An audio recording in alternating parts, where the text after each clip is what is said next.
Good evening, ladies and gentlemen. Thank you.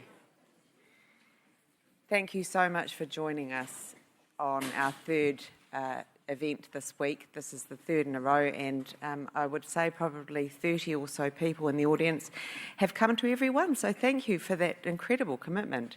My name is Sue Giddens. I'm the General Manager of the Neurological Foundation, and I would like to welcome you all, and I'd like to welcome Joy, who's driven from Hamilton. Thank you so much, and it just shows you the commitment that people have to learning about brain health and well-being and how important brain research is as well. I'm going to give probably a 3 or 4 minute introduction and then let the panel get underway, so I won't be too long.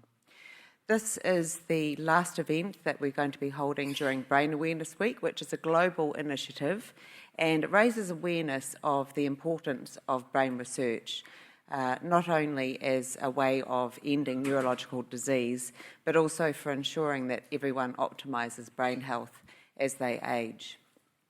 We've had a huge week. It's been incredibly successful, and we counted today that, including tonight, if everyone turned up who had registered, we will have presented to about 4,000 people in the last 10 days. So that's throughout the country. So we're really thrilled. Thank you.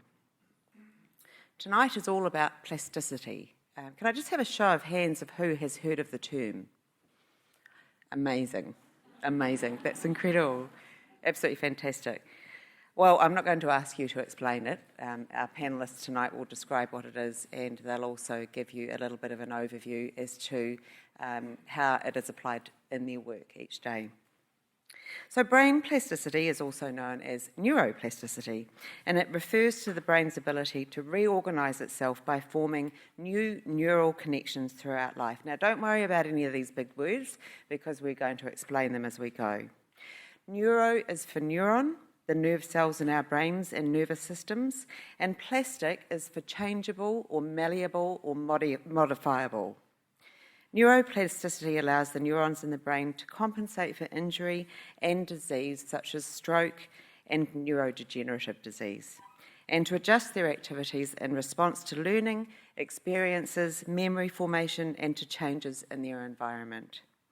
In instances of damage to the brain, the areas associated with certain functions such as cognition, movement, and speech may be damaged, but the brain has a range of intrinsic capacities to react to this damage and change the pathways of the circuitry in an attempt to recover function. In tonight's panel discussion, Associate Professor Kathy Steer, who will chair the event, will ask our plasticity panel about their exciting research aimed at both encouraging spontaneous recovery and targeting rehabilitation to optimise the return of function. So who is the chair, Stenier? Associate Professor Kathy Stenier, who I've known for nearly 6 years, and I must say I became completely besotted with the passion and energy that Kathy surrounds herself with. I think it was day 2 that we met, and I hadn't actually come across anyone so it was palpable, the passion that she had for the patients that she works with, who she was hoping to improve recovery for after stroke. It was palpable, and it energised all of the team that I was initially working with when I started with the Neurological Foundation.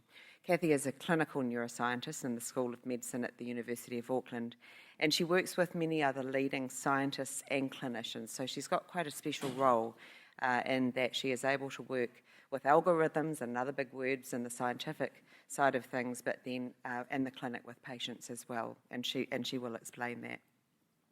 She also works alongside the Neurological Foundation Professor of Clinical Neurology, who many of you will have supported since 2008 when his position was appointed.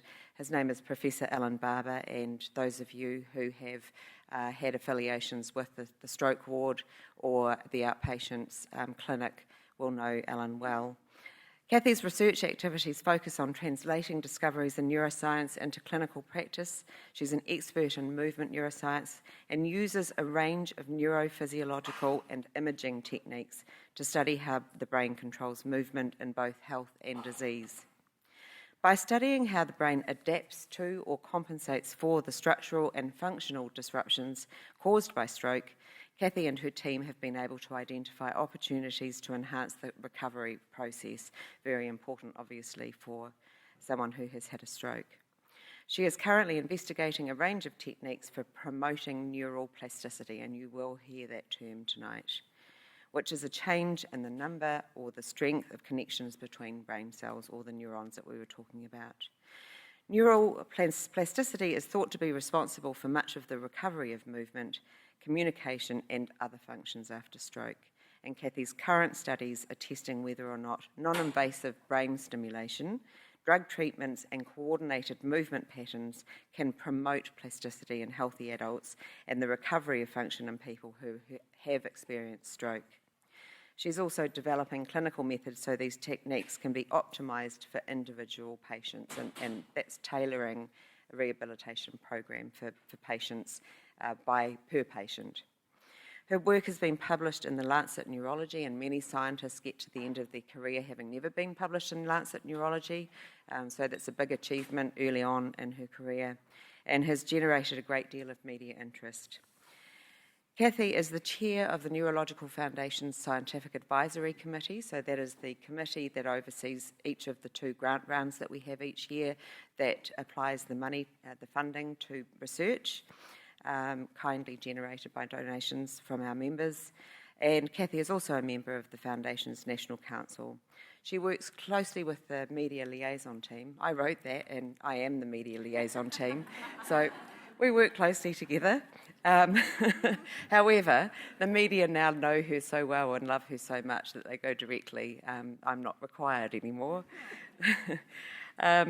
I'd love you to just join me in welcoming Kathy to chair tonight's session. Thank you.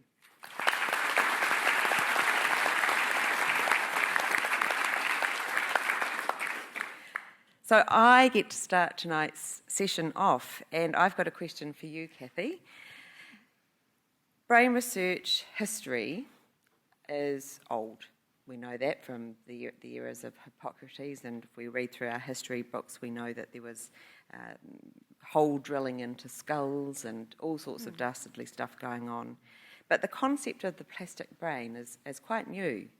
So, can you describe the concept, and how do we know it exists? Thank you, Sue, for that lovely introduction. And I think you put it pretty well yourself. The simplest way to think about it is that it's changes in the number and strength of connections between neurons in your brain. And it's relatively new. In fact, some of the earliest work done on this was in the 60s. So it's an idea that's been around for a while, but I think we're only just beginning to understand its full potential and make the most of it to help people who are perhaps experiencing problems thanks to neurological injury or disease. So the simplest way to think about it is that, you know, your brain has these billions of neurons, they all can make thousands of connections with one another. And instead of just being a static organ, it's actually dynamically changing all the time. And the brain stores information in the connections between neurons. What this means is that everything that you know, every memory you have, everything that you know how to do, actually everything that makes you you, is stored in the connections between neurons in your brain. It's a profound thought. And those connections are being updated all the time. So the reason that you can remember what you had for lunch today, right? You can remember that, is because that information's already been stored in some form between neurons in your brain. The reason that hopefully you'll remember some of the things, at least, that these amazing panellists have to say this evening, is because, again, your brain will store that information. How do we know it exists? Well, thankfully, new technology allows us to study how the human brain works non-invasively. We can watch it with imaging, we can study it with neurophysiology techniques, and these are relatively new. The original experiments were done with cells in dishes and just established the concept that the strength of connections between neurons can change depending on the activity of those neurons and the timing of that activity between neurons. It's important to realise that connections can strengthen with use and they can also weaken with lack of use. It goes both ways. The ability to change is what we call plasticity, and it's what this panel is here to tell us more about. So I'll leave you now. And thank you, Sue. Fantastic description. Thank you, Kathy, Thank you. very much. And enjoy yourselves. Thank you. Thanks, Sue. So let's meet our panel. Professor Peter Thorne in the middle, a thorn between two roses, I believe. Thank you. You're a professor in physiology and audiology at the University of Auckland and also a deputy director of the Centre for Brain Research at the university. Can you just give us a brief insight into your research interests, please? Sure. Thanks, Kathy, and welcome everybody. It's wonderful to see so many people out here, especially on St Patrick's Day. I thought Yes. Oh, yes. all be Happy back St Patrick's Day. drinking green beer or something. So just very quickly in my research, and I think also I'd like to talk a bit about the broader group of people who work in the area that I'm in. So what I'm going to talk about is actually not just strictly what I'm doing personally, but we're interested in deafness. We're interested in how people hear and how deafness occurs, and particularly what happens when there are changes in the ear that might lead, for example, after disease or with age, and how when those inputs from the ear, all that sensory information that Kathy's sort of alluding to, is going to be fired up into the brain and then particularly into the cortex, for example, what happens when those inputs decline? So does the brain make new connections? Does the brain change its connections? How does it adapt to those changes in the input from the ear? And it's kind of interesting because we talked a lot about the positive side, but sometimes these changes also might lead to abnormalities, like, for example, the loss of input might not just lead to a change in the perception of the sound, but it might lead to things like tinnitus. So there's a sort of a maladaptive or a negative aspect of some of the sort of plastic changes that might occur. So we're very interested in what actually happens in the brain, and also can you possibly change the effect of that change in input. And what's quite interesting is that the brain actually adapts quite well to the change in input. So as the brain the neurons or the nerves inside your ear might start to fall away and die off, the brain actually adapts to that. It changes its connections in order to recognise that there's a change in the amount of sound which is coming in, and it tries to optimise the information it's getting. And how does it do that is really of great interest. And can we actually make that even greater and better? And so that leads on to sort of views about how you might train or you might change the way the brain actually responds to that input to make it hear better effectively. Yeah. Excellent, thank you. Sitting on your left is Claire McCann. And Claire, you're a senior lecturer in the School of Psychology and Speech Science, again at the University of Auckland. And so what does your role involve and where do your research interests lie? Thanks, Kathy. I'd also just like to add to Peter's welcome how terrific it is to see so many people here tonight, though seeing you is a little bit difficult for us because we've got bright lights in our eyes. But we're slowly adapting. We are adapting, yes. So yes, I am in the School of Psychology and I'm a lecturer there, so some of my week is spent teaching students, some of my week is spent doing research, and I'm also a speech and language therapist. So some of my week is spent in clinics as a speech language therapist with people who have got damage to their brain. Probably the main area that my research and to a large extent my teaching is around acquired, so not developmental, but acquired brain and communication difficulties. Sorry, I'm quite struggling to focus and not be distracted by seats. So the main communication difficulty, I guess, that I work with is people who have a language disorder after they've had some sort of damage to their brain. And we, as speech language therapists, we tend to separate out speech problems, which is more the speech sounds, and language, which is putting words together to make sentences and to communicate with others. I'll talk probably in a bit more detail later about the specific information, but probably the most obvious language difficulty that I work with is called aphasia, and we'll discuss some of the details and how people's brains have adapted as we go on tonight. Great, Thanks, Kathy. thank you. And on my left is Dr. Melanie Chong. Melanie, you're a Senior Research Fellow also in the Centre for Brain Research at the University of Auckland, and you really specialise in neuroplasticity. Can you tell us a little bit about your research in this area? Sure. I've been working with Huntington's disease families for about a decade, actually. And the work that I do with neuroplasticity is around trying to look at the ways that we can harness neuroplasticity, develop technologies that harness plasticity in order to treat diseases. And it's an exciting field. I work with a tech company in San Francisco who develop the technologies that we use in these communities, and at the moment we're doing some really exciting research testing the efficacy of a treatment that we've developed for Huntington's disease. That sounds really exciting. We'll definitely be coming back here. But what we're going to do first is really start with a much bigger question for each of you. Peter, let's come back to you. Do you think that we all have plastic brains? Are some people just more plastic than others? And why might that be?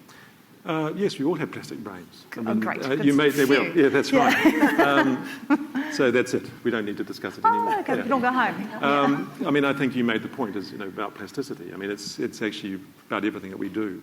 But the question is whether some people are more plastic than others. We certainly know that young children are very plastic. Their brains are extremely plastic. It's whether you want to go down the sort of blank canvas type of view, that you're just making new connections all the time. It's just actually relating to new experiences and it's producing new connections, and so it's extremely plastic. But actually, even in that situation, that plasticity can turn off. So you can have a period of where the brain is very, very plastic. It's very receptive to a lot of input which is coming from the outside, from its environment. But at some point, that may actually, you're sort of a critical or sensitive period in which that might actually start to decline. Unless the brain has continued to be activated in those pathways, then it might shut off. Right. We do tend to, our plasticity abilities do tend to decline with age. But I think we're going to hear from others like Melanie, we can actually reawaken that. We can try and make sure that it's actually, you can restore some of that plasticity. And so I think, yes, the answer is yes. We all have plastic brains, but we do have variations in how much plasticity we Can I can. add a little bit? Yeah, go. So the research that we've been doing basically shows that your plasticity peaks in your third decade of life. So if you're in your 20s to 30s, boom, you're right at the top of your game. I know, we're already on the decline. Disappointing. But what's really interesting about a lot of these therapeutic applications of neuroplasticity now is no matter how old your brain is, it can always be made better. So even people in their third decade of life can train and use therapeutic applications of neuroplasticity to make themselves better. Can you give us, what's a therapeutic application of plasticity? What does that look like? All right, so around the work that we do, we use computer brain training. Okay. And what it is it's a way to stimulate your brain to develop pathways. So one of the important things about plasticity is that it's the input that you put into the brain that determines those new connections being made. And so if you put a lot of new inputs in, then the new connections are going to be stronger and stronger. And so in the work that we do, we specifically challenge your brain in specific ways to try and build new pathways and develop a lot of the processes that are required for your brain to work properly. So if you wonder what those processes are, some of the processes that we stimulate are around attention, working memory, visual perception, and in that work, those processes are right at the top and they can affect some other processing further down the bottom. So is this just, because I'm sure some of you are thinking the same thing, is this like those Lumosity things that you see? I mean, you've seen those, right? The Lumosity, challenge your brain and be smart forever. I don't really know what they promise, but is this something like that? Yes and no. Okay. So the work that I do is based upon scientifically gathered evidence where we have developed specific exercises that we know will cross over into different domains, and that's why it's neuroplasticity based. Often people like Lumosity don't have the scientific evidence base that we do. So we work with people and we measure the ways that their brains change in response to the exercises. How do you measure it? Right, okay, that's a good Sorry, you question. started this. How do you measure it? There's a lot of different ways that we measure it in our study. We use MRI. Oh, okay. And what's very interesting is the brain can change in both its structure and function. So there's been many studies that have shown that when the brain is trained for long amounts of time using neuroplasticity-based training, that it changes the white and the grey matter structures. Okay. So that's one way. The way that your brain functions, so you have networks within your brain that kind of talk to each other, and we use a type of functional MRI to measure those networks and how they talk to each other. And so those networks can become stronger and better from brain training. We also use lots of different neurocognitive sort of measurements where a neuropsychologist will test your attention and your memory and the flexibility of the way that your brain works. Sure. Thank you. Just Chime in. ask with Melanie, do you think there's a limitation? So there's a limit to how much you can keep training people to? Yeah. They're asking me all the hard questions. Well, Yeah. if we keep asking you Keep the going. questions, then we- They don't have to answer anything. Keep Do I going. think there's a limit? Well, certainly in the work that we do, we find that most training is incomplete. And so one of the interesting things we do is we build a program because we go, oh, look at that, in Huntington's disease, attention and working memory and all these things are affected, your visual perception. So we build it specifically to address those areas that are affected in Huntington's disease. And then we don't know if we've done a good job or not until we get to the end of the project. Sure. And we look at the data. And I think what we've found is that, yes, there are limitations to how you can train people. We were actually very excited in our work. We didn't know if the Huntington's disease brain was plastic or not. I mean, you know, like you don't know if in every disease the brain is going to continue to be plastic. And I had a very senior person at NIH who told me quite, you know, markedly that it was not going to be. And so we were very excited when our first lot of data came through that showed that the brain definitely changed. But you must see a bit of that, Claire. I mean, in your own work, that even people with quite severe injuries or impairments to their communication, they must, I mean, do most people still have some residual capacity to improve? Yes. Yeah, I was going to add not only those people who have got very severe problems, but also people who are a long time after they actually had that damage to their brain.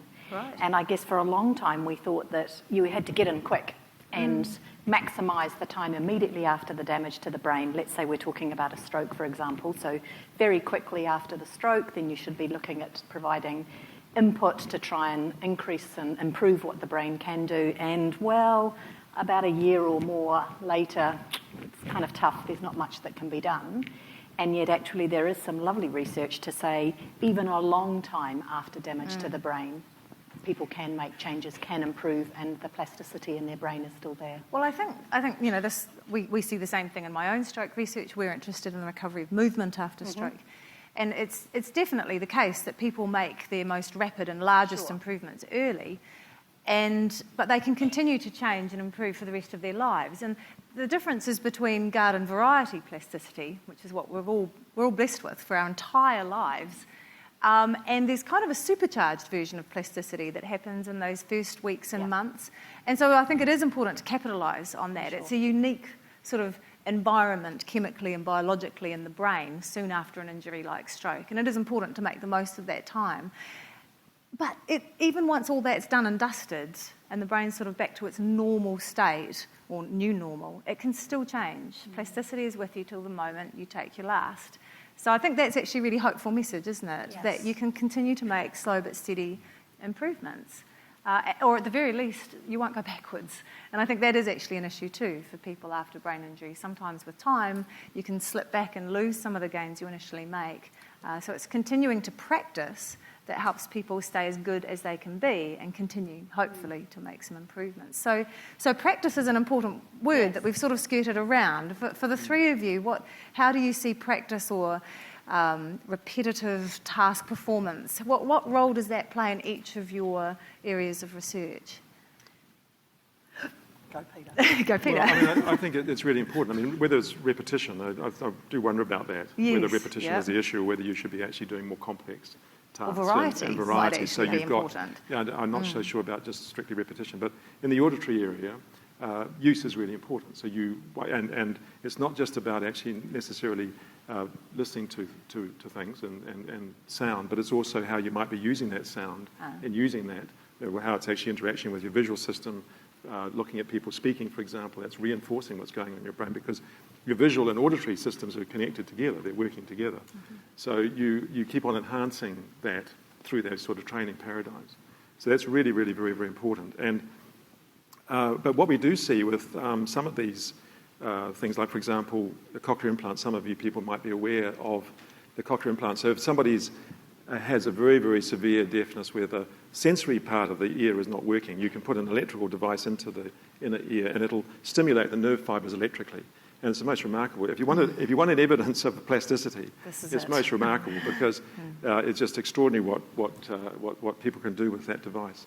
But the thing is that there does seem to be sort of almost a ceiling in terms of the performance that they're able to achieve. It's still amazing, but there does seem to be a ceiling.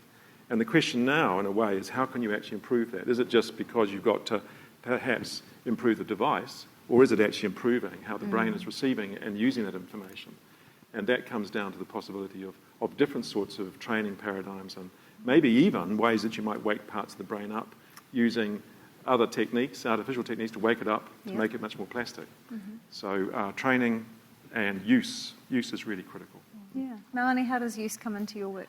Certainly with the work that I do, the way that I understand it is the more input we can make, because what we're doing is we have a neurodegenerative disease where the brain slowly dies, parts of the brain dies.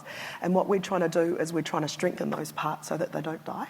So for us, the more input we can put into those pathways that are going to die, the better it is for those brains. But the hard bit is that the people who we work with have to train. So they have to, it's not like you put a pill in the mouth. Is that like an hour or is that half an hour? Half an hour a day. And so the wonderful thing about brain training, neuroplasticity-based brain training, is that it's a little often. So we try and get people to do half an hour as many days of the week as they can. Half an hour a day does not seem like a big ask, if you ask me, to keep some critical bits of your brain alive. I'm just saying I would do it.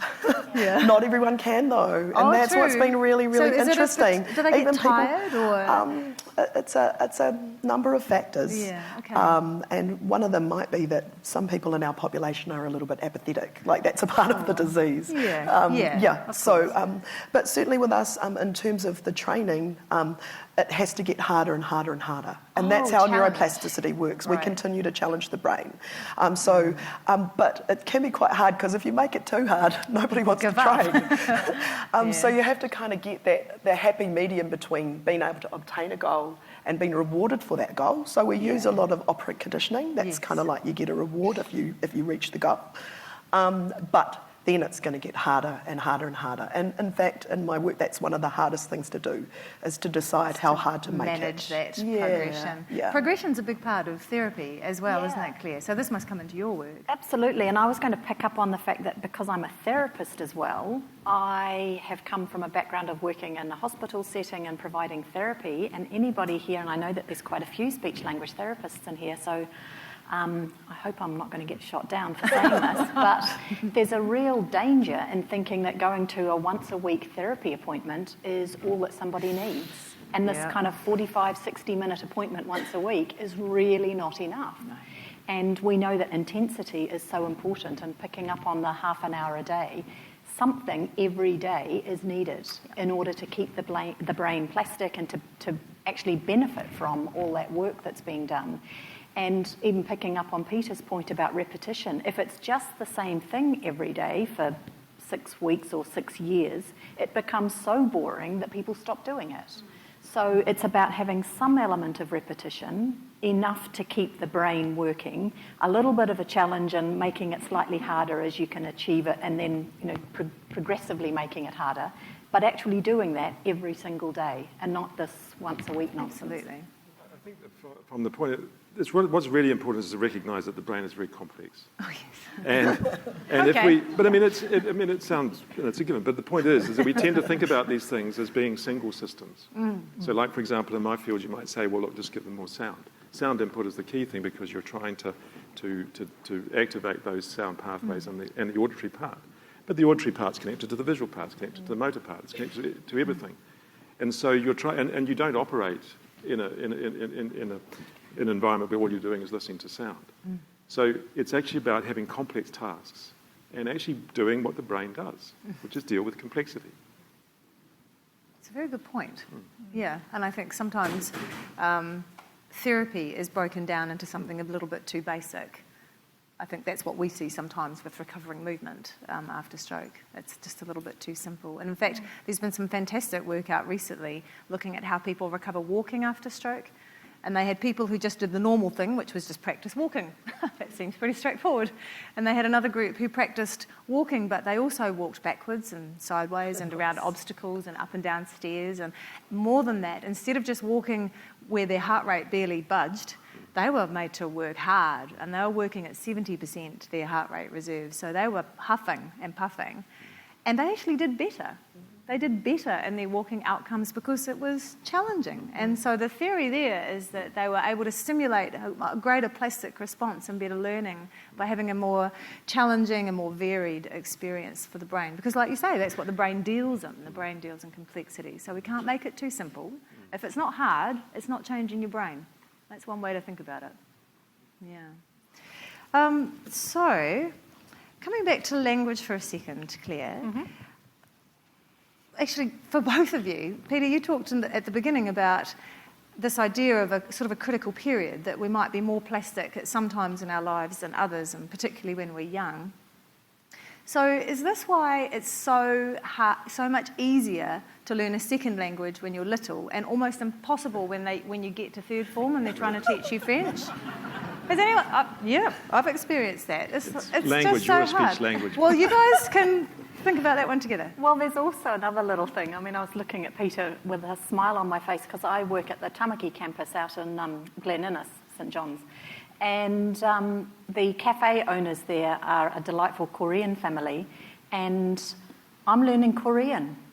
Woohoo. The woman in the cafe is teaching me Korean every day. She asks me what I would like, and I order my coffee. And now it's gone to talking about the days of the week, and I can now say yesterday was this, today is it. It's really hard. I've got it in my phone. I practice it before I go down to order my coffee.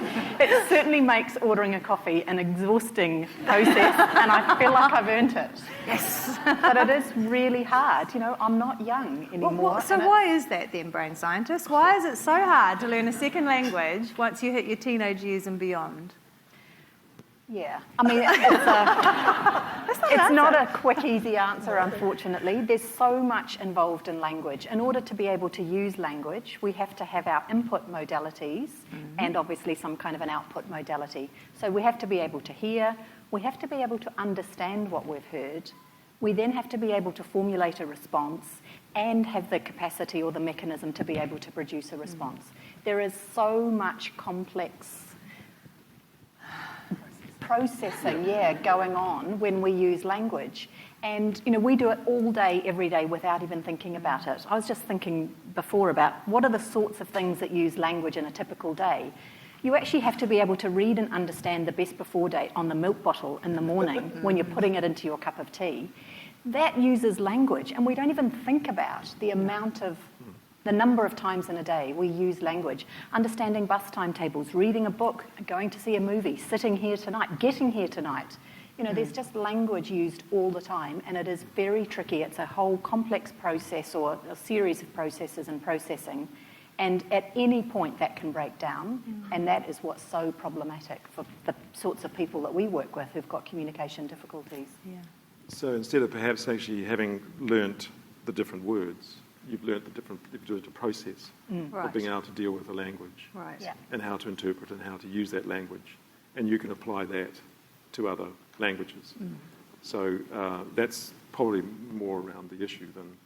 So as you get older, that's more complex. What you're highlighting here really is about how plastic a child's brain is. And really the marvel is that they learn a language so easily you don't have to tell them what a verb is or a noun or a pronoun. They don't really care. They just kind of copy what you do. Yep. But at the same time that they're learning language, they're learning how to walk. They're learning so many things about the world. And that is one of the reasons why the child's brain is so plastic.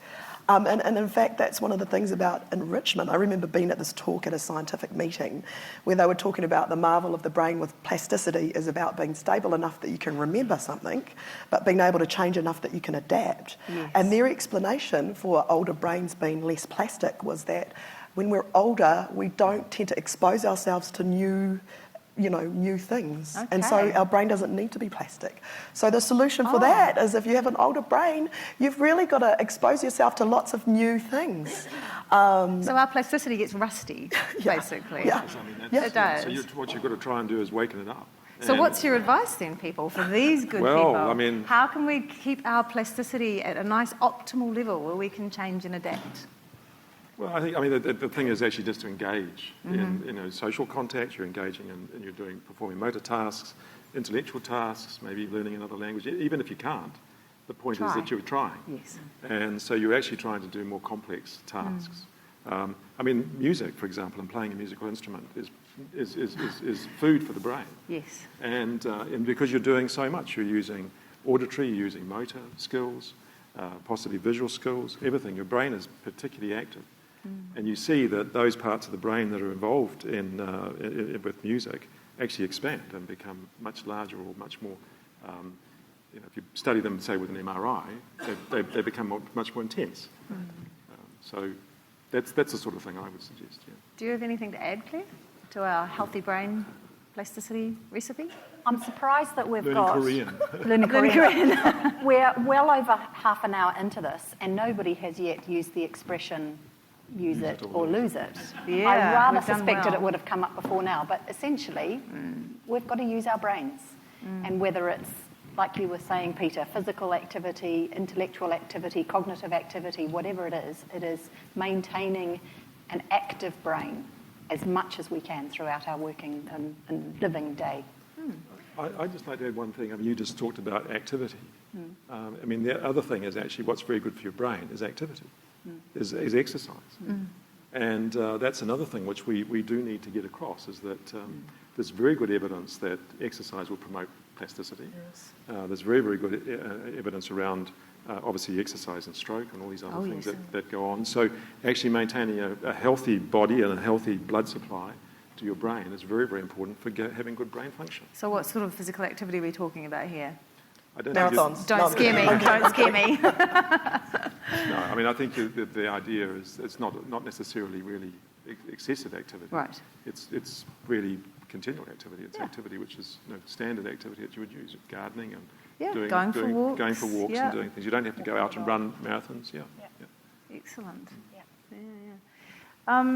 So I'm just seeing where we're up to here. Please alerted me to the time. Could I add a little bit there? Yeah, I was going to say. I was going to say, go on an adventure. Do something that you have never done before, and that's going to help your brain to secrete some dopamine, a little bit of noradrenaline. There's so some many good BDNF. things that happen when you go and you expose yourself to new situations. Yes. So, if you're someone who doesn't like going out at night, make yourself go out at night sometime. Yeah. Now, just hang sort of on, like there was a little whole things. lot of accidents after this. The Neurological Foundation had nothing to do with it. Accepts no responsibility. No responability. And diet is also a really important part Yes, of brain function that we absolutely. haven't really mentioned yet. Having good fats, like Yes. the stuff that's in salmon and fatty fish, but also nuts and grains and keeping a healthy diet is an important part of having good brain health, right? Yeah. Don't know what the specific connection to plasticity is. But I think the overall point is a good one. What you're hearing is just the same common sense advice, isn't it, that we hear over and over again: to be physically active, to eat well, to remain socially engaged, to challenge ourselves mentally, intellectually. And that's just good basic advice. And I think, what you're describing is how to keep your brain agile for as long as possible, able to change, able to, adapt, learn new things, and participate really, really well in life. And it becomes extremely important if the brain's been injured. And we haven't talked, we've talked a bit about this, but certainly in the ways that the brain recovers from injury or disease, plasticity has a pretty important role. And you guys are all sort of looking at it in different ways. I mean, Melanie, you're thinking about a neurodegenerative disease and how can we slow that down, stop it, reverse it would be amazing. That would be awesome. And Claire, you're thinking about, well, there's been this, injury.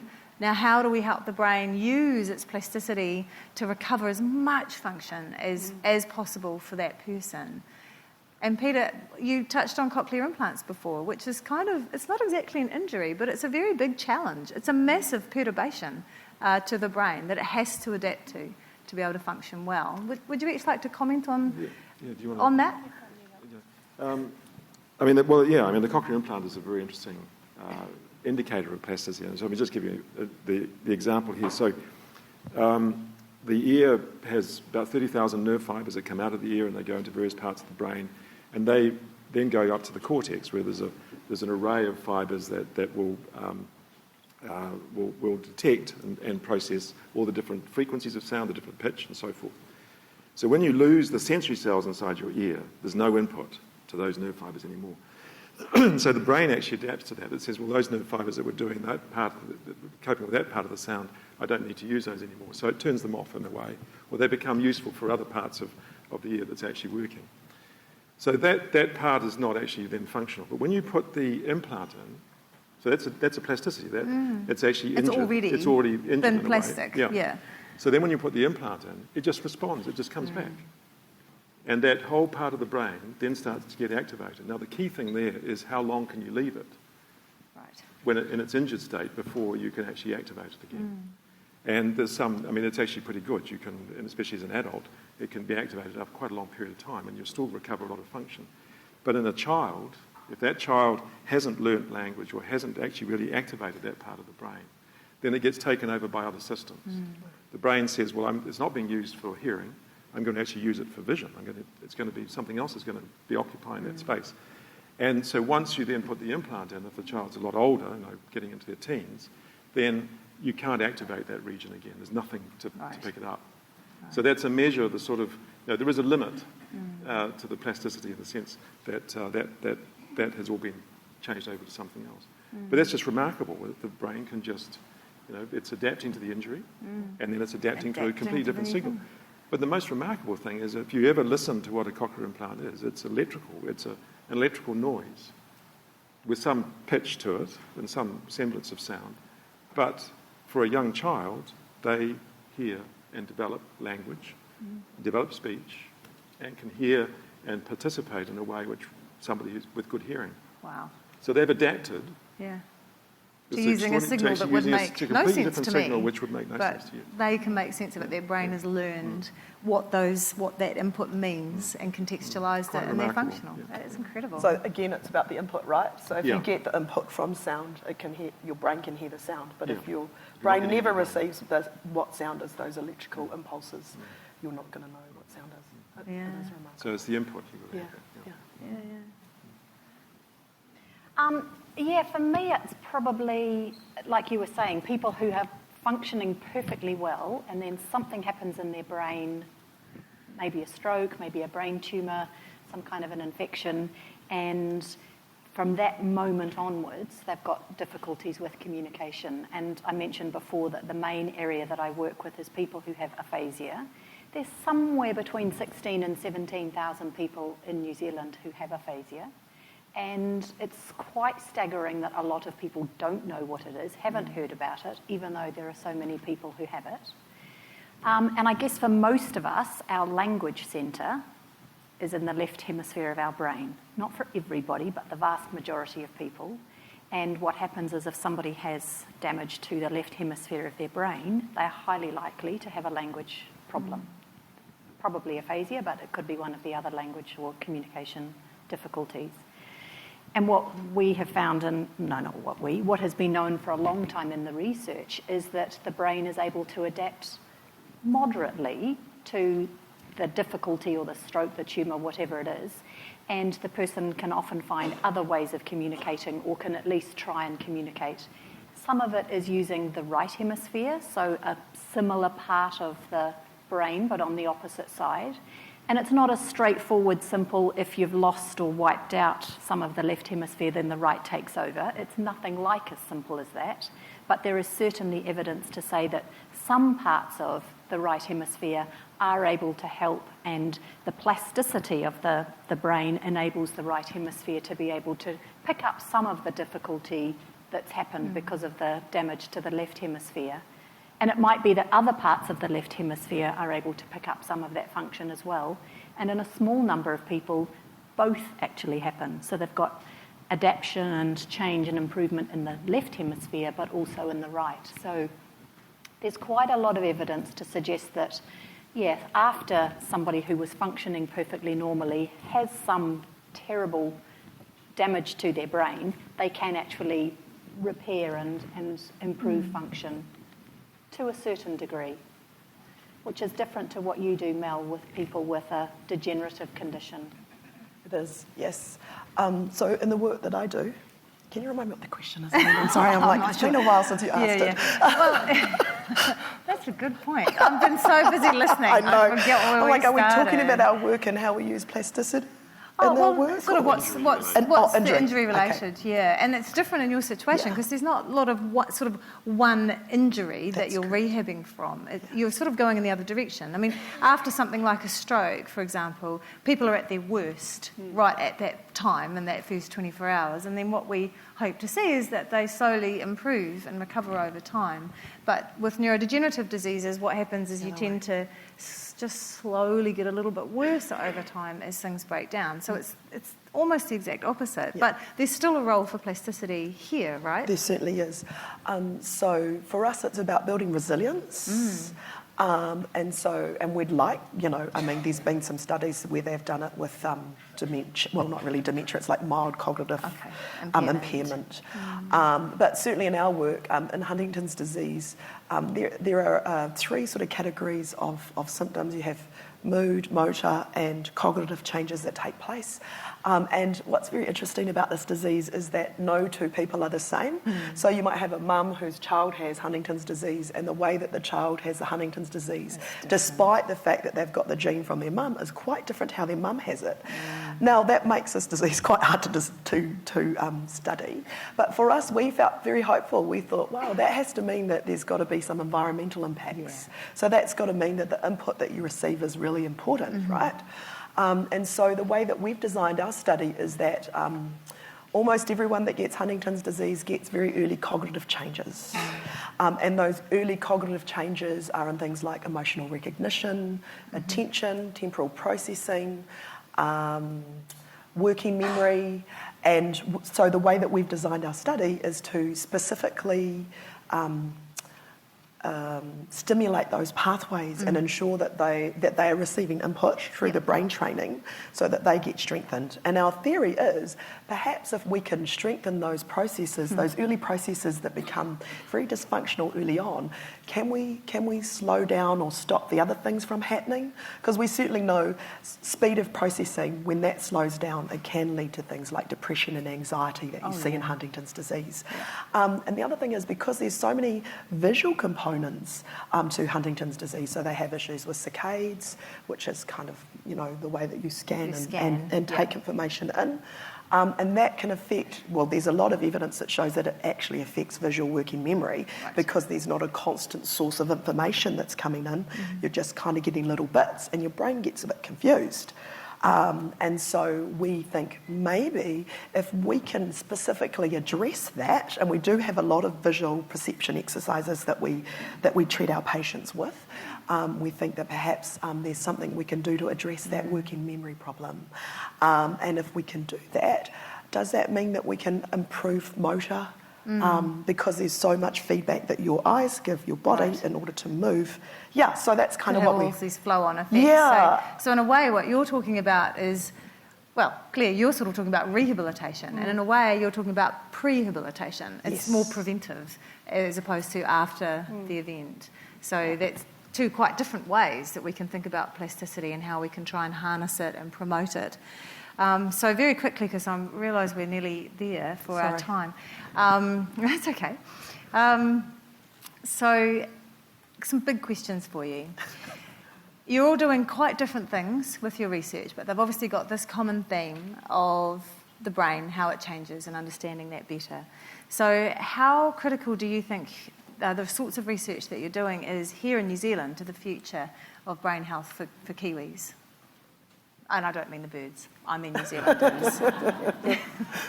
Just to be clear. I mean, where's it going? What's your hope for the future? Where might this take us? Well, I think the research that everybody's doing, and it's not obviously just us, there's a huge effort going on in this country and an exceptionally internationally recognised effort around how the brain functions and how it responds to disease. I mean, there's some very, very talented people who are working in this area. And I think, and then the other thing which is really critical to this, and why we can actually do some good work here is that we have a very, very interested community. I mean, look at this.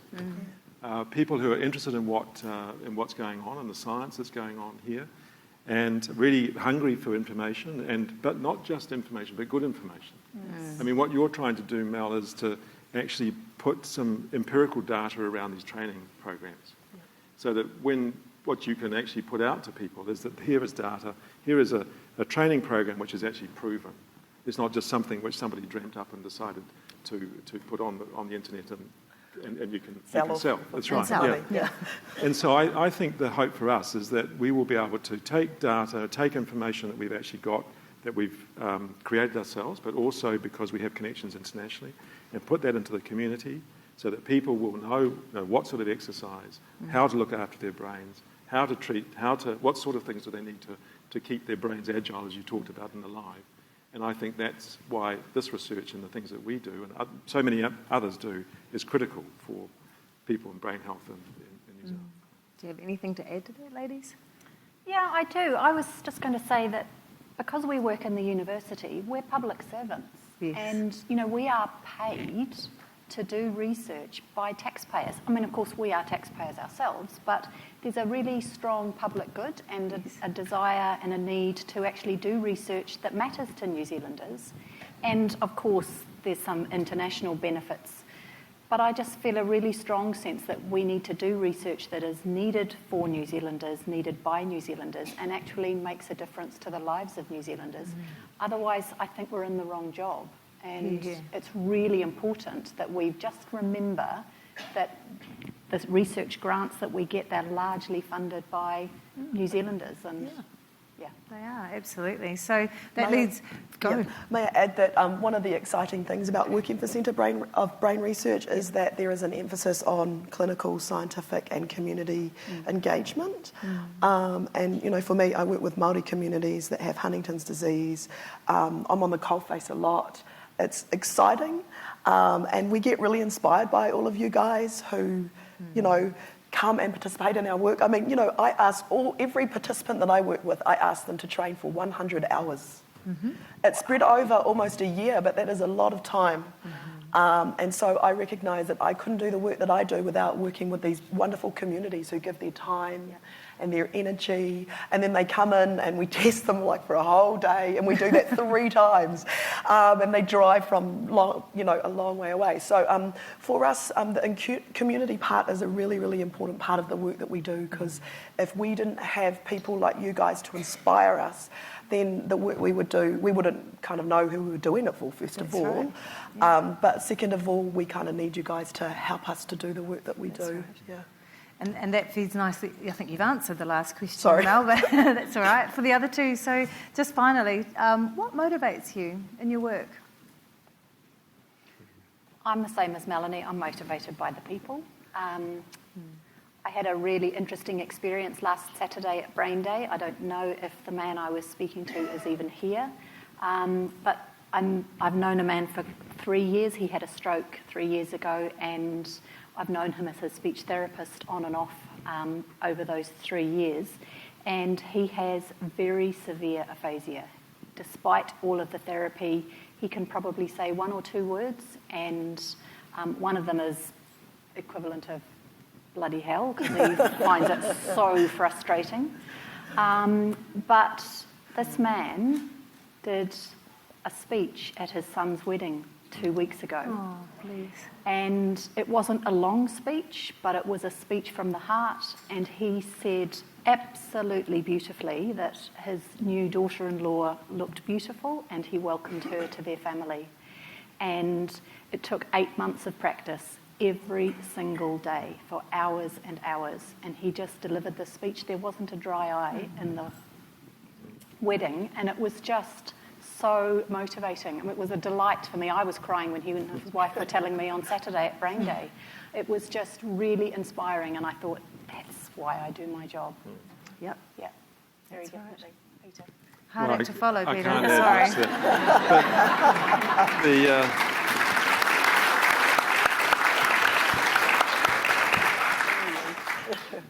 Can I just add? I do want to add one thing, though. I mean, I think it's actually the community is wonderful. I think also we are motivated and inspired by a lot of the young people who are training and working in these areas that we work in. Exceptional young people who just have the most brilliant minds and want to, Mel, and want to carry on the work that people are doing.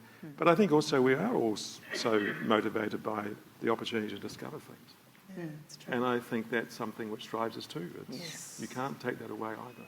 The eureka moment. Yeah, the And eureka you moment. actually don't get that many. No, you To be don't. honest, you don't get that many, No, do you? but I mean, all of when you those do, things it's together are addictive. an extraordinary motivational force to do what we do. That's right. Great. Well, thank you very much, panel. We're going to draw our discussion to a close, and Sue from the Neurological Foundation is now going to help us take some questions from the audience. Thank you. Fabulous, fabulous discussion. Thank you very much. And I will come back to you in a moment. But we're going to start with the questions as we have over the last couple of nights on this side and work our way across. Can I please ask that questions not be personally driven, but if they can benefit the whole audience, and if you can keep them short, because we'd like to get as many people's questions answered as possible. That would be lovely. Thank you. So we'll start on this side. Alex? Is there a lady? Oh, yes. If Sue, yes. Just 1 minute. Yeah. Okay.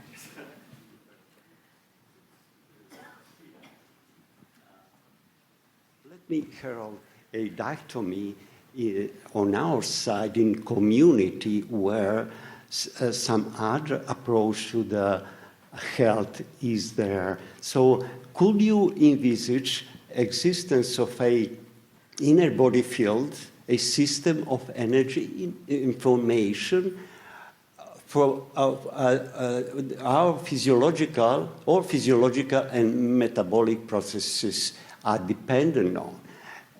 So could you recognize the body, mind, and spirit entity as a wholeness of humans? So in that regard, could you consider as a tool quantum mechanics to understand biology that drive the physiology, not just as a pure Newtonian concept or Descartes, being where the processes are located, but non-local. I think I might just stop, Sir. Non-locality of brain. Sir, thank you, Alex. I think the crux of the question was the biomechanics. The quantum mechanics. Quantum mechanics of the brain. Yes. I'm just going to jump right in. Thank you. Yeah, there's lots of ways. There's many theoretical frameworks for understanding the brain and the body and humanity and human life. And I think, what the panel's interested in discussing is quite specifically plasticity and how the brain changes. And there are lots of different ways to think about that. We probably come at it from a variety of ways, even amongst us here at the table. So I think there are lots of ways to discuss it. Thank you. Yeah. Look, we're just going to go to the next question now. Thank you, sir. It is important to be holistic, and I think we are in our work. Thank you. Thank you, sir. You can start. Hi, I've had tinnitus for many, many years. I'm just wondering if you think there's any chance of developing any sort of exercise that would either neutralise or eliminate tinnitus. Well, tinnitus is a really huge topic. We're knowing more and more about what actually goes on and why tinnitus occurs. And there are some potential treatments or potential interventions which people are looking at. Some of them are more behavioural because we know that tinnitus it's an aberration within the auditory part, but the connection of the auditory part to your emotional centres and all sorts of other centres, that might actually mean that one person has a worse experience with that aberrant activity in their auditory system than another person. So there's some of those sorts of things that are going on, and there are exercises, and there's certainly clinical people who can could help you there.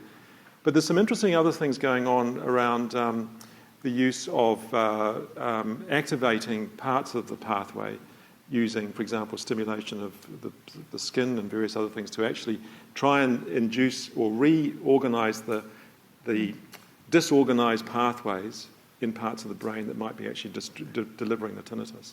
And that's a really exciting area because it's actually really trying to reverse the plasticity. And I think watch the space is probably the main thing. Good question, thank you. Yes, sir. One of the major changes that has taken place over the last 30 years has been the advent of computer technology. I think most people check their mobile phones every 8 minutes. All of us spend an increasing proportion of our lives on computer screens. The question is there such a thing as information overload? And are our brains well adapted to handle the computer age? I can jump in on that one. You guys can Go on. add. It's a really interesting idea. I think there's not a lot of research on this because, smartphones have actually not been around for that long, less than a decade, more or less. So we don't know much, but we do know a couple of things. One is that the digital environment that we live in and work in means for many people they've actually become quite good at multitasking because that's what they're doing, but quite poor at sustained attention because that's what they're no longer doing. And I guess the message in it is that anything that you practice and do a lot of, that's what you get better at. And the things that you stop doing, that's what you get a little bit rusty at. So it's neither a good nor bad thing, necessarily. There's no moral judgment on it. But it's important to realise that if you spend hours using your brain in a certain way, that you'll get good at that, but it might also come at the expense of other things. So you just have to be aware of it. How am I using my brain each day? What am I spending my time doing? How am I engaging? And then it's your call. But we don't have a lot of science yet to really tell us what the long-term effects of that might be. And the work that I do, because we use computer-based technologies to stimulate neuroplasticity, we love it. 30 minutes a day, though. Yeah, not man. all day, every day. And we actually have technologies that are based on iPads and computers and iPhones. Speaking of which. Yeah. So it's great. And, our oldest participant that trains, I think, is in her 70s. Yep. So, people are adapting a lot more. It's good for the work I do anyway. And the other thing I'd like to add to that is that computers are not going away. Oh, no. So it's a real case of having to adapt to this environment and what we can do and how we can learn from it, like Kathy was saying, acknowledging that we can't go backwards. Can I just make one quick comment, Kat? Yeah. And the other side of this too is that the technologies are very useful for some people who have certain impairments. Yes. For example, in the auditory area, if somebody's got a hearing loss, the ability to be able to use the technology, particularly if they've got a severe one, to be able to socialise, to read things. There are actually even technologies now, whether cell phones or those technologies are useful as devices to hear better. So, they're not necessarily very good, but there's a lot of movement in those sorts of directions. Yeah. So, but the issue around the information overload, I think, we don't really know yet. No. Thank you. We've got a question down here. Thank you, Nina. When might language appear in the right-hand side of the brain? Good call. Sorry, could you repeat the question? When might language appear in the right-hand side of the brain? It's normally in the left-hand side, of course. So he's asking about language areas. Yeah. When might it appear? Do you mean for an individual person? What sorts of situations or contexts would we see the right hemisphere picking up the slack? I thought it might be from birth. Oh, okay, we've got the capacity, I guess, from birth, but what has happened for something like 96 or 97% of the population, the language centre is actually in the left hemisphere. In a very small number of people, of course, it's in the right hemisphere, but something that we do see is they talk about homologous areas, so the same part of the brain but in the other hemisphere is picking up some of the function, but certainly not all of it. And one of the big areas that is often talked about is in the singing ability, and that people who can sing but can't always talk, it appears that it's the right hemisphere that is driving some of that success with singing, even though they struggle to say those same words when they're speaking. So it's not that it's a complete shift over, it's just using the interconnections between both hemispheres of the brain in as many ways as possible. Being left-handed. There are a small, there's 10% of the population are left-handed, so there are issues for people who have their language centre in the right hemisphere and they are left-handed, they just become atypical. We prefer special, Claire. We prefer special. Special will do. Kia ora. Could someone provide an insight into dissociative identity and reasonable intuition as well as logical cognitivity from neurological or research perspective? I think that's quite well outside the topic Yeah. of plasticity. That is like a whole other panel discussion. Sorry to disappoint. Thank you. There's a lady behind you, Nina. Right behind you. Yep, just right behind you first. Yep, thank you. Last night, one of the speakers talked about the left brain, right brain, not being the way that we think about it nowadays, and yet you're talking about it now as if it's a reality. So, it's real. You do have two halves to your brain. No, I mean, they talked about the myth of the left and right brain divide. Yeah. I'm delighted that you've said that. There's a couple of television advertisements which talk about buying a car or something, using the left side of your brain. All of that kind of mythology is absolute nonsense. The speaker last night was entirely correct. Yes. I apologise if I was giving the impression that there's a left and right, sort of more logical, more creative, any of those kinds of things. There is evidence that our brain functions as the two hemispheres. Of course it does, and the two hemispheres communicate and talk with each other. What I'm talking about is where part of the brain, so one of the hemispheres, has quite significant damage, and yet people can still do moderately well. So how can they do so well? When we look at a brain scan and it looks like there's been an enormous damage that has occurred for that person.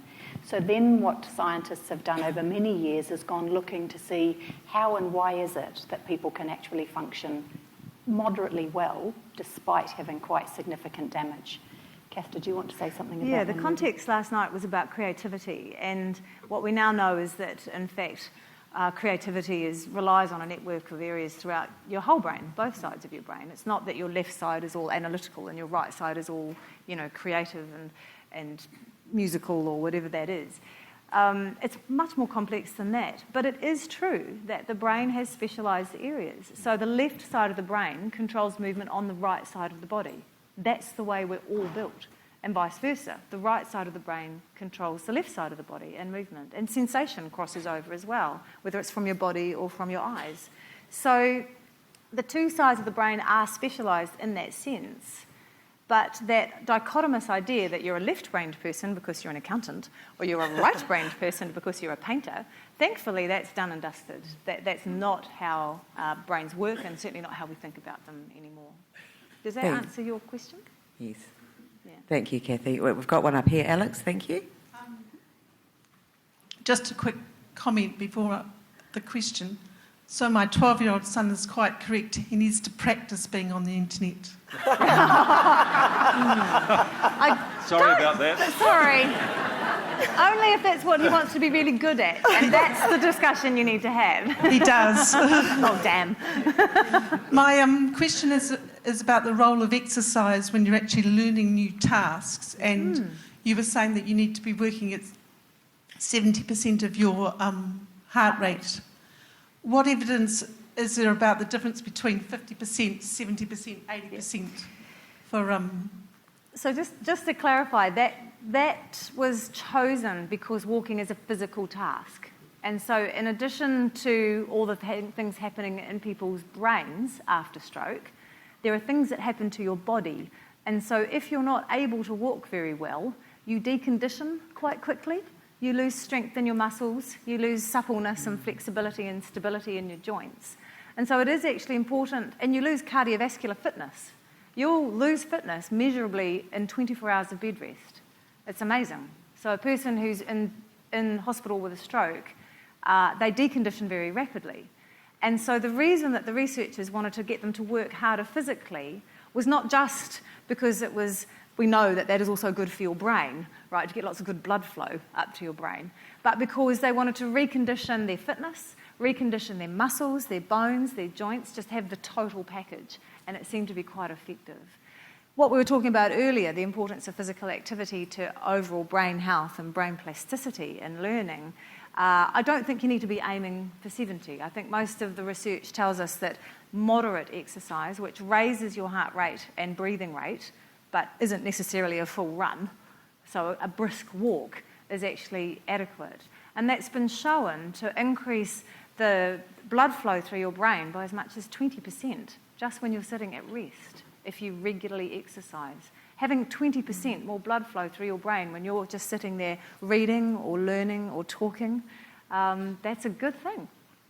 But I think it is important to say that a lot of this area is still under quite a lot of research to know exactly what parameters, and a lot of the work is also based on animal studies too. Yeah. So that has to be translated far more into human studies. But I think the evidence is accumulating around diet and exercise, because we also know that a lot of conditions that lead, for example, with dementias and so forth, actually also have a vascular component. So about a reduction in blood flow. So it's not just perhaps just an increase in blood flow through the exercise, but it's actually making sure that your vascular system is actually healthy. So what blood is actually getting to your brain is actually optimised, and that's part of it as well. I would also add in about cross-modal plasticity. It's a big word. I promise to explain it. So basically what that means is you have a lot of different types of plasticity, right? So Kathy's work is a lot about motor and movement, and the more inputs that you do in the different types of activities and the richness of that really improves the function of your brain and the parts that control movement. And a lot of that work affects the way that you think, right? Yes. The cognitive flexibility. Yep. And we also find in the work that we do, the opposite occurs. So if you can make your brain faster, improve your brain speed, improve the flexibility of your brain, and challenge lots of different kind of higher level processes, then it can cross over into the motor domain and help you better at, movement. So moving is good. It's not just good for moving, it's good for your brain. Thank you. Yes, Nina. How significant is sleep? I'm so glad you asked that. Sleep for neuroplasticity. Well, if any of you have ever flown long distance and you arrive in that next city and you manage to find the hotel, mine a miracle, and the person at the desk says, all right, there you are, sir, madam, you're in room 1607, the lifts are to your left, then around to the right, and away you go. And you just stand there going, huh? Well, my room is, can you write all of that down? And they look at you like you're just demented. I mean, they seriously look at you like you've lost your mind. But you are so sleep deprived, you cannot make any new memories, not even the number of your hotel room. Because what happens when we sleep is we strengthen the new connections that we've formed during the day. We also prune out the ones that we don't need anymore, right? So there's a lot of turnover that goes on when we're asleep in those connections. We strengthen some, the stronger ones that we've been using a lot, and we weaken the ones that we haven't used much. And when you don't get that chance to do that, because you haven't really slept, not well, that whole process breaks down and you're not able to prune out what you don't need, so you don't have the capacity to form lots of new connections and you can't remember your hotel room number or where the lifts are. So sleep is actually really critical. That's kind of a flippant example, but it is absolutely critical to good cognitive function, good memory, because it's where the brain does so much work overnight to consolidate what you've learned and let go of the things that you don't need to remember anymore. I'd also like to speak to this as the neurodegeneration person on the panel, and that is that in most neurodegenerative diseases, sleep is one of the first things that is affected, and it remains disturbed, and it's very hard to know, is that then exacerbating the other components of the disease? Is it one of the pathways that gets affected that leads to the other things? Olfaction, smell is also another one that's affected in a lot of neurodegenerative diseases. And in the work that we do, we try and stimulate the nuclei through brain training exercises that are responsible in your brainstem for sleep. We call this temporal processing.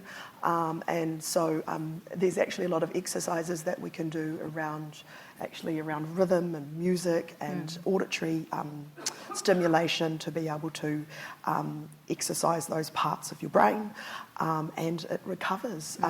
We're not sure in Huntington's disease yet because we don't have a high enough number of people who we've trained yet, but certainly in some of our other studies it is recoverable using brain training.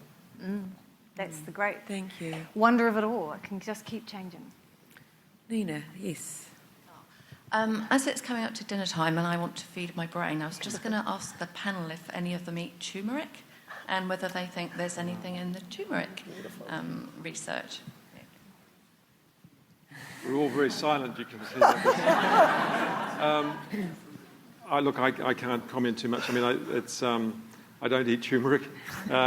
Well, I do at times. I don't avoid it, but I don't seek it out. Yeah, but I think I don't know the actual data particularly in terms of brain health, but I mean, it certainly is something which has received a lot of attention, but I can't comment anymore. There is a study underway at UCLA at the moment in regards to the ingestion of turmeric.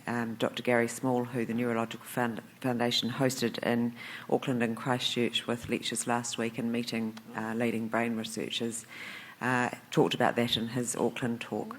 The video is going to be uploaded to our website in about a week's time, so have a look at that if you like. Can you comment at all? Can you? Well, without the study having been finished, Dr. Small did say that it looked positive.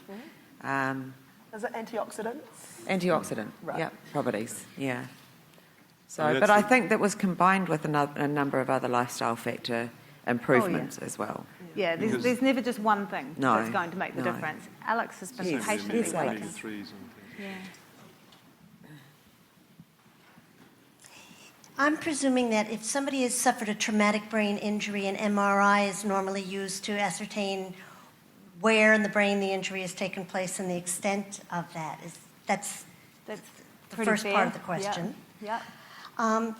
If there has been multiple concussions or possible traumatic brain injury that have not been detected, but symptoms are existing, after the passage of time, would an MRI be able to then go back and see where the damage occurred and to what extent? In other words, in the case where it hasn't been picked up, sports people, for example, where there's multiple concussions, and now all of a sudden they're acting a little odd, can an MRI be used to ascertain if there actually was a traumatic brain injury involved and if the brain was damaged? That's a very topical question at the moment. The short answer is maybe, which isn't a great answer for you, I get that. But there are imaging techniques that tell us about microstructural damage. So it's exactly what it sounds like. It's disruption to the microstructure of the long connections in the brain. And those are the ones most commonly affected by concussion and traumatic brain injury. The cells all live on the outside, but they talk to each other through long connections, front to back and side to side. And those quite often get disrupted by TBI and concussion. And there are imaging techniques that can detect that very subtle changes in the microstructure. The problem will always be attributing it to something in particular. Yeah. Even after the fact, who knows? Because look, that microstructural integrity simply changes with age, and it changes at different rates in different people. And so you could look at someone and go, well, yes, okay, you've had a bit of a drop in the integrity of some of those connections, but it could just be your age. It could have nothing to do with your history of TBI. So that's actually the hard part, is attributing any causality. So you can pick up these subtle changes, but it can be very difficult to pin it down to one specific cause. Just one question. Sorry, madam, sorry. Just one question per person. We've got a couple of people waiting down here. Yeah. Thank you, Nina. This is a general question about comparative data, if there is any. When you are talking about plasticity, degrees of plasticity in recovery from damage or stroke, things of that sort. Is there any comparative evidence for a difference in plasticity when the people concerned spoke multiple languages or several languages, or when they were left or right-handed, particularly if they were left-handed, the older age group that was forced to write right-handed? Or for that matter, any difference between illiterate populations and literate ones? And I know the evidence for the former would be very little. What an excellent question. And who's going to put their hand up to answer it? So I think I've understood the question. Bilingualism or multilingualism is a real strength. So people who speak multiple languages appear to be advantaged in terms of their brain function. However, when the brain is damaged, there is a really strange pattern of recovery in the multiple languages that the person speaks. It is not the case that everybody who is bilingual, and if I say bilingual meaning multilingual, there is not any evidence to say that all people who speak multiple languages and have damage to their brain will repair or recover in exactly the same way. There are multiple patterns of recovery. For some people, it's that their first language races ahead and their second or third or fourth languages languish behind. For some of them, it's the other way round. And I'm sure you've all heard terrible stories about somebody whose native language or mother tongue has been completely lost and they can't say anything in that language, which is very dear to them. In terms of what brain plasticity tells us about that, there's no evidence there's insufficient evidence for us to be able to predict what the pattern might be for any individual person. One thing I was going to say before is that the bulk of the studies that are being done are around groups. So we need groups of people, and Melanie's mentioned a couple of times they don't have enough people yet in their study to be able to make really firm predictions about the future. Because all of the studies are group studies, which they need to be, it means that an individual person might be a little bit different to what the group looks like. So for us as people who read the research, sometimes we think, well, is this exactly the same as what I'm going to see in the person sitting in front of me or not? For somebody who has the condition, they read these studies and think, well, that's not me. So it is really tricky to be able to separate out what an individual person's performance will be and what the studies tell us or show us and what we're trying to demonstrate. But certainly there seems to be advantages in being multilingual. And in terms of brain plasticity, that's a real advantage. But the pattern for what happens if you damage your brain is not straightforward and clear. Sorry. Thank you, Claire. Yeah. We've got one more, and Nina's got a lady here. Thank you. Thank you so much, panel. This question may come under the heading of a myth. I've heard it said that we only use 10% of our brain. What do you think? That's the most common question you get asked as a neuroscientist, first of all. Pretty much. Yeah. Thankfully, you're absolutely right. It's a myth. Yeah. Absolute myth. Yeah. No, people have tried to figure out exactly who started that. So we can have a little chat. Have a chat with them. Have a wee chat out the back. It's 15%. Don't start. No, well, we might just start a new one. Okay. No. So no. Thankfully, it is a myth. You're using basically all your brain all the time, even when you're asleep. It's one of the most metabolically active parts of your body. It takes up, 20% of your oxygen and blood supply is dedicated to your brain, even though it's a much smaller proportion it's only like 5 than or 6% of your body weight. Body mass. Yeah. So it's a hungry organ because it's metabolically active. It's constantly in use. And the reason that it can be active all the time and yet still learn and develop so many new skills and capabilities and memories and abilities and recover those things after injury or hopefully stave that off is because it's metabolically all the time and it's always changing. That's the real mystery and beauty of the thing. It's so dynamic. We used to think, well, not we, not us Not us personally, but people, 50 years ago thought that the brain you had at about 20 was the brain you were stuck with. That was it. It was done, and from there on, it was all downhill. And the great thing about the last 40 to 50 years in neuroscience is this strong realization that that's simply not true. That the brain continues to change throughout your life, depending on its experience, how you use it, what you do with it, what happens to it. And that's, I think, an incredibly hopeful and exciting message. And we're really just at the beginning of starting to understand the great potential that plasticity has to offer us. One of the techniques that we use in the research I do studies the brain at rest. So we have a look at the way that the networks talk to each other when they're at rest. And it turns out that in different diseases, the way that those networks talk to each other is very, very different to how a healthy brain talks to each other. And so we use that as a measure of how much we're restoring the function of what's happening in the brain. So that's called the default mode network. And there's some really, really amazing research that's been done in that at the moment.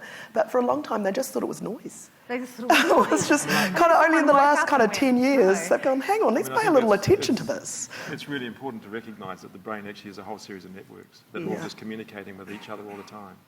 So it's not just one region. If you're listening to somebody talking, for example, it's just not one region which is actually activated. It's connecting with so many other different parts of the brain. So the whole thing is just a mass of extraordinarily complex networks. That are changing. That are changing. All the time. Changing both as a network, as networks, as and well as as the individual cells. So the permutations are huge. Yeah, endless. It's an amazing thought. I also would like to speak to this man who first asked a question, and just to say that you asked a very esoteric question and you kind of threw us a little. But in terms of alternative therapies and plasticity, I know that there was recently a study done at Harvard around meditation that showed that they showed that there is plasticity that takes place as a consequence of meditation. I don't know that research well enough to tell you exactly why that is, but I suspect that it has to do with the neurotransmitters that the brain secretes when the brain is quiet during meditation. That's all we can say to it. I'm sorry, I don't know about any of the other sort of alternative ones. I think actually it's more than that. I mean, I think where you're sort of talking, that there is quite a lot of interest and research going on in some of those areas, but the interesting thing is that your brain and your immune system, for example, talks to each other. Yep. And so we know now that the brain can influence the immune system as much as the immune system can influence the brain. So there are lots of different connections that perhaps the mind and the body and all these things which we haven't had time to talk about, thank goodness. But I mean, I think the thing is that there is research going on, and maybe some of the views are changing and developing, and so.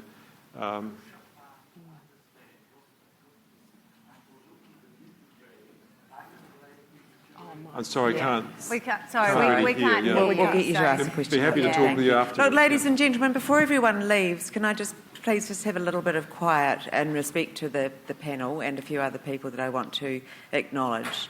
You've been incredible. You've, in an hour, answered so many questions for a lot of the audience here who came with a lot of questions, and you've certainly clarified what plasticity means and how it affects us in daily function, and how the brain can repair itself, or the potential to repair itself after damage. It's been an incredible insight, so thank you, all of you, for your respective inputs, and I think the audience will agree with me that the future is very exciting in research based around plasticity and promoting plasticity, certainly for prevention of progression of disease, prevention of disease full stop, and also recovery. So thank you so much. I mentioned a figure of 4,000 people that we've presented to in the last 10 days or so. I was thinking of other figures as I was sitting here, just thinking about the number of years of research experience that we've had over the last 10 days as well. I mean, we've got nearly 100 years sitting here. And yet we haven't If Kathy hadn't have trained to be a commercial pilot, we would have 100. So it's pretty remarkable, and the Neurological Foundation has been funding a lot of that work over the past 45 years. It doesn't mean that anyone is nearing 70, by the way. And Thank you. We've got the last slide up there. All of these lectures and panel discussions that we've been holding over the past 10 days are going to be on our website probably in a week or so, which the website is up there, and the Brain Week website is there for any of the Brain Week event discussions, and also the lectures that we've held in Queenstown and Brain Day Dunedin as well. Ladies and gentlemen, you've been so marvellous. The questions over the years as we continue to put these events on are changing remarkably. They're becoming very, very educated, and I know that's because you're all taking an interest in brain research and your own brain health, so thank you, and for travelling so quickly as well. I'd like to make special mention of the team at the Centre for Brain Research who have collaborated with the Neurological Foundation to present these events this week, and also Brain Day Auckland on Saturday. Professor Suzanne Purdy, who's sitting down here, has been pivotal to making these events happen successfully, and all of the team at the Centre for Brain Research. And I'd like to thank my team as well at the Neurological Foundation, and in particular Georgie, for making all of these events run so smoothly, successfully, and it has been a really wonderful experience for all of us. And I'd like to thank all of the donors that are sitting in the audience this evening, and all of those who have joined us this evening as well. We had a large gift given to us this evening, and we're very humbled, so thank you sincerely. Panel, a big, big, big clap for you. Thank you so much.